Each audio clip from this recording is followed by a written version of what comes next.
With us today, we have Dr. Alexander Douglas, who's going to talk with us about scapegoating. Dr. Douglas is a lecturer in philosophy at the University of St. Andrews, with a focus on early modern philosophy and the philosophy of economics. Alex, thank you so much for joining us. Thank you. It's a pleasure to be here.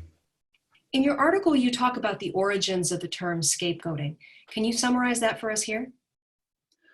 Yeah, the term scapegoating is originally derived from William Tyndale's translation of the Bible.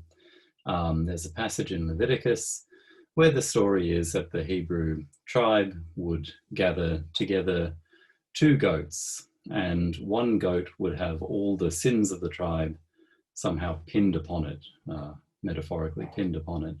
Another goat would be sacrificed, and the goat with the sins would be sent out into the wilderness to carry them away, where it would supposedly expire. So we don't know for sure what the meaning of this story was. We don't know why there were two goats or why one was sent away. In many Romance languages, the term used for what we call the scapegoat is something like the emissary goat, the messenger goat. In French, it's le bouc émissaire. Tyndall, for various reasons, decided to create the term scapegoat, and so this term is now what we use to talk about anybody that becomes a vessel to somehow carry away blame or to absorb blame from a society and to remove it. And what do the targets of scapegoating tend to have in common? One of the most important theorists of scapegoating in recent times is the late René Girard, literary scholar and anthropologist. And he identified what he called stereotypes of persecution.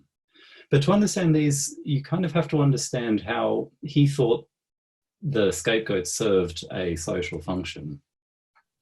The idea was that if you think about the story in Leviticus, the Hebrew tribe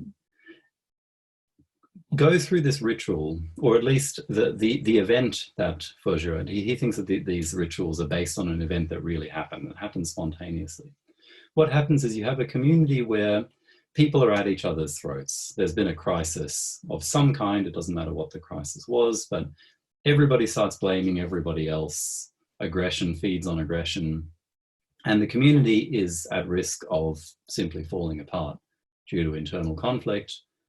And then something happens that almost seems miraculous. Somehow everybody's blame, instead of being directed, diffused throughout the community, starts to concentrate on one particular target.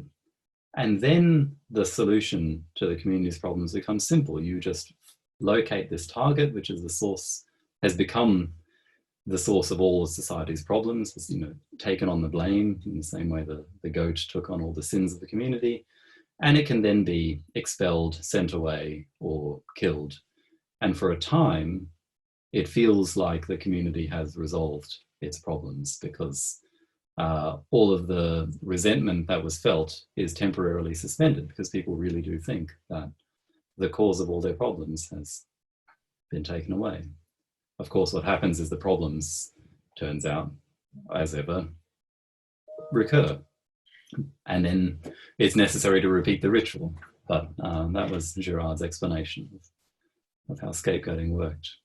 So to answer your question, the fundamental features of the scapegoat has to be somebody who the community can unite against and who can be expelled or destroyed without creating a new crisis, which means it needs to be somebody very isolated, somebody who nobody in the community will stand up to defend. Otherwise, in expelling the scapegoat, you'll just create a new social division between those who take the side of the scapegoat and those who unite against the scapegoat.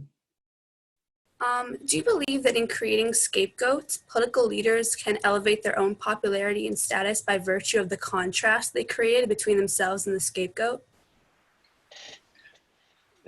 Yes, absolutely. In fact, René Girard, who I was drawing on, thinks that the origin of a lot of our social institutions really lies in this practice of scapegoating, because when a society is in the process of forming, all the distinctions are a bit mixed up. And in times of crisis, you know, distinctions get mixed up as well. Our traditional categories don't quite work anymore.